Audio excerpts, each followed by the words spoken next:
The Black Hole is one of those movies I always heard a lot of people talk about, but not usually very favorably. And after having finally seen it, I can definitely see why. It's Disney's attempt at trying to be every popular sci-fi film that's ever come out. In fact, you can point practically scene by scene what movie they're trying to replicate. First it's Alien, then it's Battlestar Galactica, then it's 20,000 Leagues Under the Sea, then it's Star Wars, and then finally it's 2001: A Space Odyssey. In trying to combine them all together, you get a film that has very little identity and is just kind of a huge mess. But at the same time, I can't say it was entirely bad. There's some good things about it. A couple, maybe. It starts off with an expedition in space where they come across a craft that apparently has been lost for years. A scientist and his robot standing on the edge of the black hole.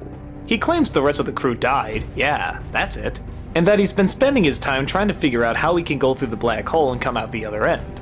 He thinks he's finally found a way and everybody's intrigued to see if he can actually do it. The downside is there's a lot of mysterious things going on. His robot crew almost seems a little too human, and there's just this all-around threatening tone where the people feel more like prisoners than they do guests. Secrets are discovered, sides are declared, and it's a battle to see who can get off the ship alive. The best part about the movie, strangely enough, is its atmosphere. And don't get me wrong, a lot of the effects are not very good. They're supposed to be flying around in space, but it just kind of looks like they're standing around. And the keying is really, really bad. I mean, look at that. Can you take a guess where the real film is and where the matte painting begins? Yeah, it's pretty painful. But it almost makes up for it with this gigantic feeling of dread throughout the first half. Everybody knows something sneaky is going on, but they can't quite put their finger on what it is.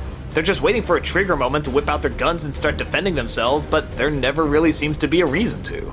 Plus, it has maybe one of the scariest robots of all time.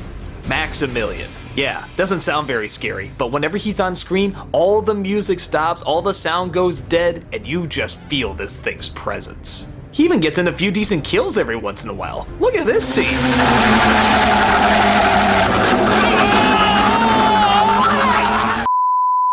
For Disney, that's pretty gruesome. For such a simple design, I love how uncomfortable I feel whenever he's on screen. He doesn't even say anything, it's just, I don't know, it's just this presence they create. Aside from that, the evil scientist is pretty good, Ernest Borgnine adds a little bit of comedy, but all the other actors are under this really weird stoic way of acting, and it just comes across as so wooden. Even great actors like Roddy McDowall and Anthony Perkins. You can sense they're trying to get a good performance out of this, but there's just so little to work with. There's a lot of elements they throw in that don't really seem to go anywhere either. For example, this woman's telepathic.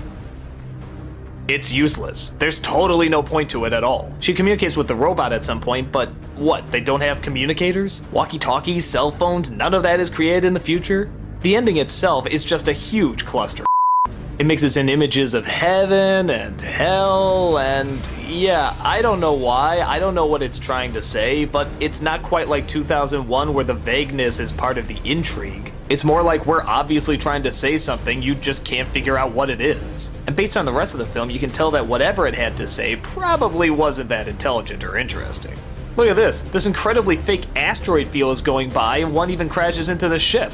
Why the hell is it going that slowly? They're whizzing by at incredible speeds before and now it's giving time for the characters to cross a bridge right in front of it? It's like a school crossing, it just looks ridiculous. But I do give credit to the film that it was at least trying to be a little smarter than your average sci-fi film. Yeah, Star Wars in 2001 were big hits and everybody was trying to copy them, and so is this film. But a lot of it's very dialogue focused. Not much action, not much running around. I guess I kinda like the fact that it at least made an attempt to be smarter. It just didn't seem to pay off. So yeah, I guess like what a lot of people say, it's not a very good film. Even by the so bad it's good standards, it's still not very good. But I am glad I saw a few of those scenes that created some pretty decent atmosphere, even if it was really fake looking. Definitely not one of Disney's best, and you can probably just give it a pass.